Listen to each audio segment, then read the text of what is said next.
হ্যাঁ শোনাচ্ছি কারণ আজকে আমি এই সিনেমার রিভিউ করতে চলেছি। আমি ইউটিউব দেখতে দেখতে এই সিনেমাটা আমার সামনে আসে। সিনেমার ভিউ দেখে তো ভাই আমার চোখ কপালে। কেন? কারণ সিনেমাতে 105 মিলিয়ন ভিউ।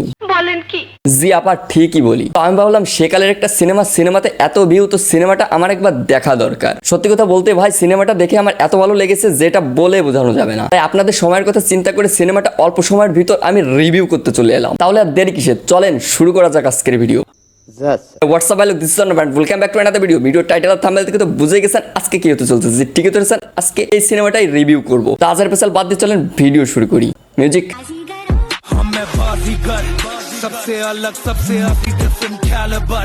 সিনেমার নাম খায়রুল সুন্দরী। সিনেমাতে নায়ক অভিনয় করেছেন ফেরদাউস। সিনেমাতে নায়িকার অভিনয় করেছেন মৌসুমী আপা।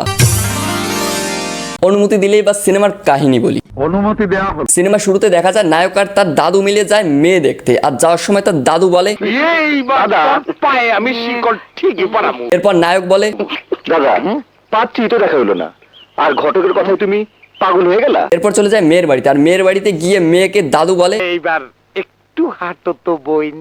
মানে এটা কোনো কথা? না, কোনো কথা না, তবে আগের দিনে মেয়ে দেখতে গেলে এই ধরনের কার্যকলাপ হতো। আপনারা কি বলেন? কথাটা ঠিকই বলেছে। এরপর তারা ওখান থেকে চলে আসে, আর নায়ক বলে এইবার তোর 62 নম্বর পছন্দ হইল না। জি না। এরপর তার দাদু বলে গাড়ি থেকে নাম। আর এরপরে নায়ককে নামিয়ে দেয় গাড়ি থেকে। আর এরপর সিনেই দেখা যায় হাতে চুরি নিয়ে ক্যামেরার সামনে আসেন নায়িকা। আর তখনই হয় সেই জনপ্রিয় গান, যেটা 226 মিলিয়ন ভিউ। বলেন কি?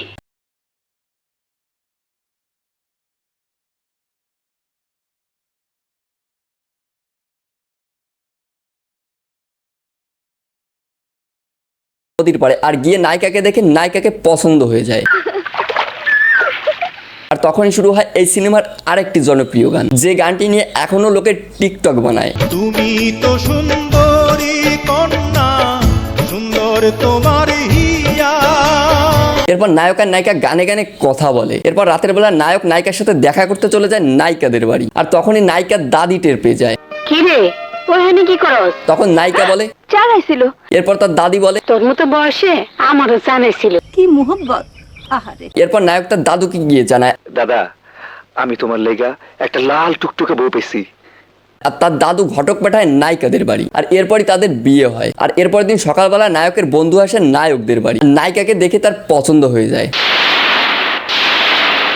মনে হয় ভেজাল হবে। ধরছেন ঠিক, ঝামেলা তো হবেই। যাই হোক, এরপরে একদিন নায়িকার ভাই যায় তাদের আনতে, আর নায়ক আর নায়িকা নায়িকাদের বাড়ি যায় বেড়াতে। তবে যাওয়ার সময় ভিলে তার লোকেদের দিয়ে নায়িকাকে তুলে নিয়ে আসতে যায়, কিন্তু পারে না। কেন? এটাও বুঝেন না, নায়ক যেখানে আসে সেখান থেকে নায়িকাকে তুলে নিয়ে যেতে পারে। এরপর নায়ক আর নায়িকার একটা ছেলে হয়, আর তাদের সুখের সংসার হয়। আর এরপরই একদিন নায়ক বলে একজন বিশ্বস্ত কর্মচারী খুব দরকার। এরপর নায়িকা বলে আমার ভাই রফিকরে নিয়ে আলিতে হয়। আর এরপর নায়িকার ভাইকে নিয়ে আসে এবং কাজ দিয়ে দেয়, কিন্তু ভিলেন তার ভাইকে ভুলভাল বুঝিয়ে টাকা চুরি করতে বলে। পারলে মোটা অঙ্কের কিছু নিয়ে ভাগো। আর তার ভাই টাকা চুরি করে। আর এরপর থেকেই শুরু হয় তাদের সংসারে একটা ঝামেলা। তারপর নায়ক নায়িকাকে তাড়িয়ে দেয় বাড়ি থেকে। এরপর একদিন ভিলেন যায় নায়িকাদের এলাকায়। তারপর নায়ক তার ছেলের জন্য বিস্কুট পাঠায় ভিলেনের কাছে, এই বিস্কুট গুলেন আমার সুরজ দিবি। কিন্তু ভিলেন বিস্কুটের ভিতরে বিষ মিশিয়ে দেয়। আর এরপর তার ছেলে ওই বিস্কুট খেয়ে মারা যায়। আরেক আর এরপর নায়ক নায়িকাকে দোষ দেয়, বিস্কুটে বিষ মিশিয়া তুই আবার বুকের ধন্ডরে বাইরে ফেলেছ। কিন্তু তখন নায়িকা বলে আমারে আপনি ভুল বুঝেন না। আর এরপর এই ঝামেলার জন্য তার দাদু মারা যায়। এটা কি হলো দাদা?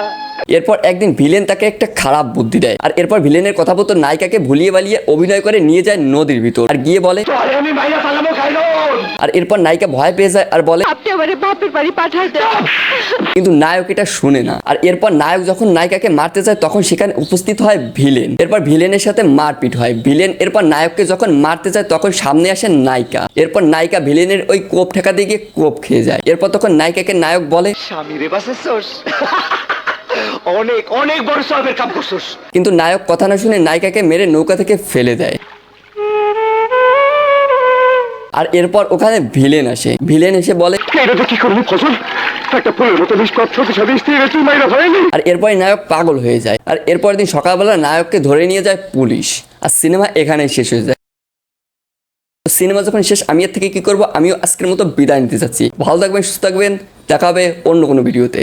বাই।